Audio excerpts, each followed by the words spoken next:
जब पता चलता है उनको कि प्रश्न पत्र लीक हो गया है तो भविष्य के साथ खिलवाड़ किया जा रहा है। यदा कदा भाजपा के नेताओं की भी शामिल और उपस्थिति रहती है। तो बिहार में तो जिन लोगों ने धोखाधड़ी की वो भी पकड़े गए, उनके इकबालिया बयान भी आ गए।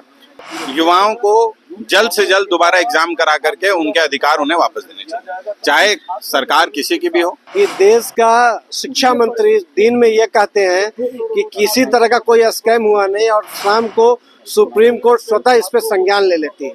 नमस्कार दर्शक, न्यूज देख रहे हैं आप, मैं हूं अमित कुमार। पूरे देश में नीट यूजी परीक्षा पेपर लीक मामला तूल पकड़ता जा रहा है और आज झारखंड के यूथ कांग्रेस के जो नेता हैं वो भी आज धरना पे बैठे हैं राजभवन के पास। और ये जो नीट पेपर लीक मामला है उसको लेकर ये अब बड़ी आंदोलन करने की तैयारी कर रहे हैं और इसको बड़ा रूपरेखा बनाने की कोशिश कर रहे हैं। हम सीधे बात करते हैं, कुमार राजा जी हैं हमारे साथ। ये नीट पेपर परीक्षा लीक है जो मामला, कैसे देखते हैं इसको?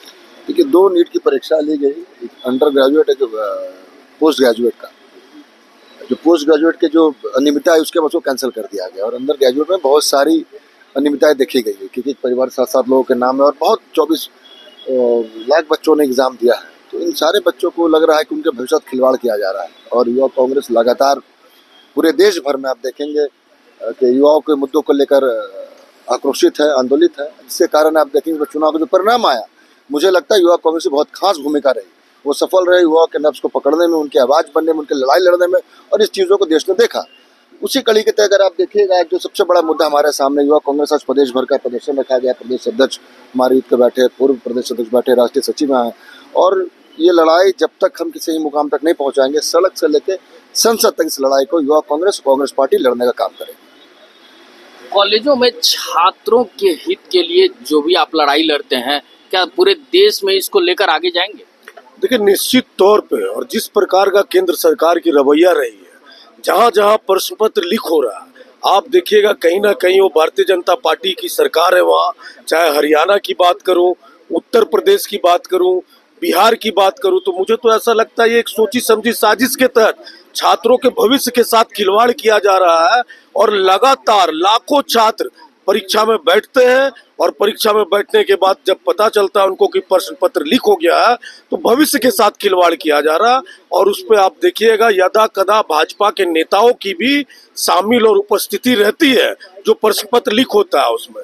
अभी आपने देखा होगा हरियाणा में भारतीय जनता पार्टी के नेता का नाम आ रहा है कि भाजपा के नेता प्रश्न पत्र लीक में शामिल थे। तो ये भाजपा के लोगों को सोचने का ये है कि केंद्र सरकार और देश के प्रधानमंत्री नरेंद्र मोदी जी को अपना जुबान खोलना चाहिए इन सब मुद्दों पे जो वो मौन बैठे हुए हैं। युवा आयोग के अध्यक्ष भी हैं कुमार गौरव जी हमारे साथ। हम उनसे जानते हैं कि ये नीट पेपर परीक्षा लीक मामला कहां तक जाएगा। बात सीधे स्पष्ट है कि सुप्रीम कोर्ट में अगर देश के मंत्री ये कहेंगे कि बहुत कम जगह पे ऐसा हुआ है और बहुत कम ऐसा देखने को मिला है, सुप्रीम कोर्ट की एक टिप्पणी आई कि अगर 0.001% भी अनियमितता बरती गई है तो ये गंभीर मामला है। पर इस देश में एक लेट बैक एटीट्यूड हो गया कि अरे कोई नहीं, एक ही सेंटर पे लीक हुआ, ठीक है। देखिए, जब युवा एक एग्जाम देने जाता है तो युवाओं को ये पता रहता है कि इसके नंबरिंग कैसे होंगे, इसमें क्या क्या हो सकता है, क्या क्या नहीं हो सकता है। कहीं भी ग्रेस मार्क्स की बात नहीं कही गई। जो सेंटर ने सुप्रीम कोर्ट में कहा कि भाई ग्रेस मार्क्स हमने एक सेंटर के लोगों को दिया इसलिए उनके मैक्सिमम मार्क्स आ गए। आपको नहीं पता कि कितने लोगों को इसमें, कितने लोगों की मिली भगत है और कितने लोगों को लाभ पहुंचाने के लिए ये किया गया। अगर आप इसे वृहद रूप से देखते हैं तो बिहार में तो जिन लोगों ने धोखाधड़ी की वो भी पकड़े गए, उनके इकबालिया बयान भी आ गए, और जो लाभार्थी हैं उन्होंने भी कबूल कर लिया। फिर भी एक ऐसा एटीट्यूड कि नहीं, हम तो कैंसिल नहीं करेंगे, हम अपनी गलती नहीं मान। देखिए, गलतियां हो जाती हैं और देश के युवाओं की जब बात हो, देश के भविष्य की जब बात हो, इस देश की जब बात हो, उस नीट परीक्षा से अगर एक ऐसा अभ्यर्थी आगे चले जाता है जो वहां जाने के लिए योग्य नहीं है, तो आप समझिए कि भविष्य में कितने लोगों के जान पे खतरा आ जाए। तो इसीलिए इन मुद्दों को बहुत गंभीरता से लेना चाहिए और आने वाले समय में ऐसा ना हो उसे सुनिश्चित करना चाहिए। और अभी फिलहाल अविलंब इन सारी चीजों को, सिर्फ इसी एग्जाम को नहीं और जो एग्जाम्स हुए हैं उन्हें भी एक अलग से चश्मे को लगा करके देखना पड़ेगा कि भाई इसमें कहीं धांधली तो नहीं हुई, युवाओं के भविष्य के साथ खेला तो नहीं गया। और अगर वैसी कोई धांधली मिलती है तो उन परीक्षाओं को भी रद्द करके फिर से परीक्षाएं करानी चाहिए और अविलंब करानी चाहिए। और उन परीक्षाओं में कट ऑफ डेट, एज की और बाकी सारे वही रखनी चाहिए जो पहले थे, क्योंकि ऐसा ना हो कि भाई फिर से परीक्षा कराने के लिए आप जो योग्य कुछ लोग हों जिनकी एज जा रही हो वो निकल जाए। और ऐसे एग्जाम्स के लिए दोबारा से कोई एंट्रेंस फीस नहीं लेनी चाहिए। और जिन्हें नुकसान हुआ, भाई आप समझिए, एक नीट की परीक्षा देने के लिए युवा अपने घर से निकलता है, 100-100, 200, 300 किलोमीटर दूर जाता है, आता है, गरीब परिवार के लोग हैं, उनके पैसे खर्च होते हैं, उनके माँ बाप के पैसे खर्च होते हैं, उन लोगों से उनको कंपनसेट करना चाहिए और आने वाले एग्जाम में आने जाने की व्यवस्था भी प्रदान करनी चाहिए। झारखंड सरकार में आप युवा आयोग के अध्यक्ष भी हैं, जेएसएससी पेपर लीक मामला होता है, उसके बाद जेपीएससी में भी पेपर लीक मामला होता है, उसको कैसे देखते हैं आप? देखिए, हमने उसके लिए भी सरकार को लिख करके दिया था और उसमें भी हमने यही मांग की है कि जो कट ऑफ डेट है वो जो मूल एग्जाम की कट ऑफ डेट थी वही रहनी चाहिए, युवाओं को कंपनसेट करना चाहिए और युवाओं को जल्द से जल्द दोबारा एग्जाम करा करके उनके अधिकार उन्हें वापस देने चाहिए, चाहे सरकार किसी की भी हो।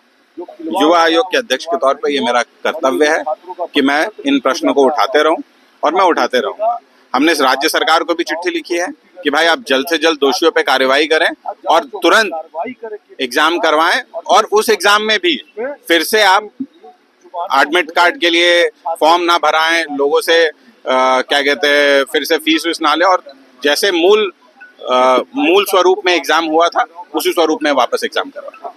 यूथ कांग्रेस के अध्यक्ष भी हैं, प्रदेश अध्यक्ष हैं, अभिजीत जी हैं हमारे साथ।